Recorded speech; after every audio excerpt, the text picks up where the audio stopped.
And then there are plenty of concepts I teach that require some heavy lifting from me. For instance, in teaching freshman writers how to avoid plagiarism, it's something I struggle with truly every semester. Our textbook does a wonderful job of taking students through the process of research writing, and it even includes a flow chart of how they can avoid plagiarism in their own compositions. And I found that there are lots of worksheets I can do with students, but I tell you, the heavy lifting of getting students to understand why plagiarism matters, I've found can best be addressed through video. And I have a short video on the screen that we're going to queue up in just a moment, because this is actually something I share with my students in order to get them to understand why plagiarism matters. And I do this online and I do this face-to-face. I share with students the quick story of the Motown singer from the 1960s, Marvin Gaye, who you're seeing on the left-hand side of the screen, and Robin Thicke, a pop singer whose 2013 single, Blurred Lines, was a hit. Well, I show them this short video to have them question whether or not a recording artist can plagiarize the words, ideas, and rhythm of another artist. This leads us into a discussion of what exactly is plagiarism? Does original content matter? And does it matter outside of the English class? And so by sharing this quick video, it allows us to have that organic discussion. And I'm going to have Courtney help me out here, because she's going to queue up this video for you to hear. We won't watch the whole thing, but it will be a way for you to see what my students experience. Everybody get up.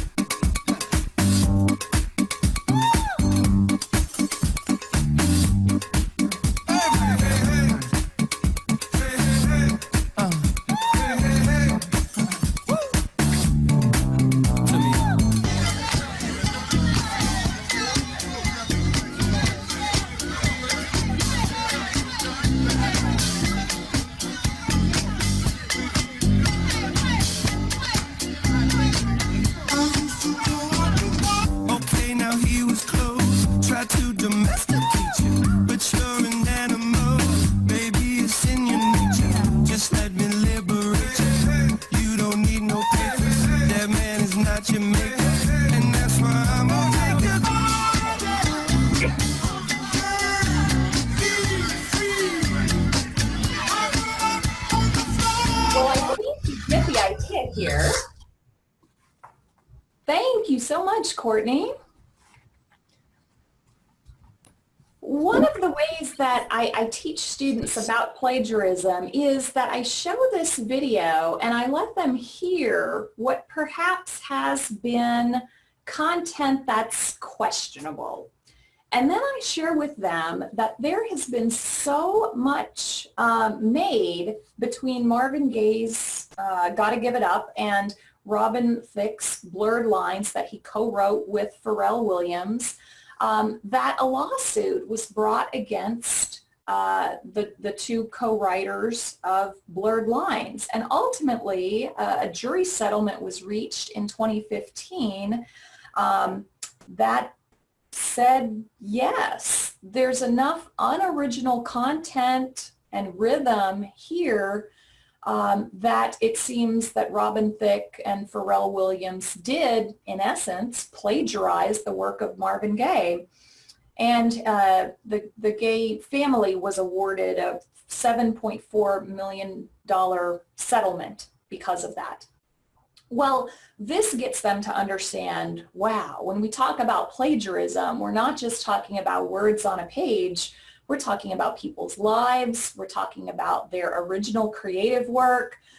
Plagiarism matters in writing, but it also matters in music and so many other places. And then invariably when I share this, I usually have students say, oh, yeah, I remember you know, I heard something about Taylor Swift, or I heard something about maybe Miley Cyrus hijacking a particular song. And so this leads into other discussions. Well, my point in sharing all of this is to show that as instructors, we certainly have educational knowledge. We have knowledge in our discipline. But in order to share a concept, sometimes a video can do that bit of heavy lifting for us. And so this is a short video that I can show in class that helps make that point, and then also leads to some other discussions. And I see one of our astute participants has said, oh yes, there is a case currently being brought against Miley Cyrus, and that's true. We talked about that last week in class.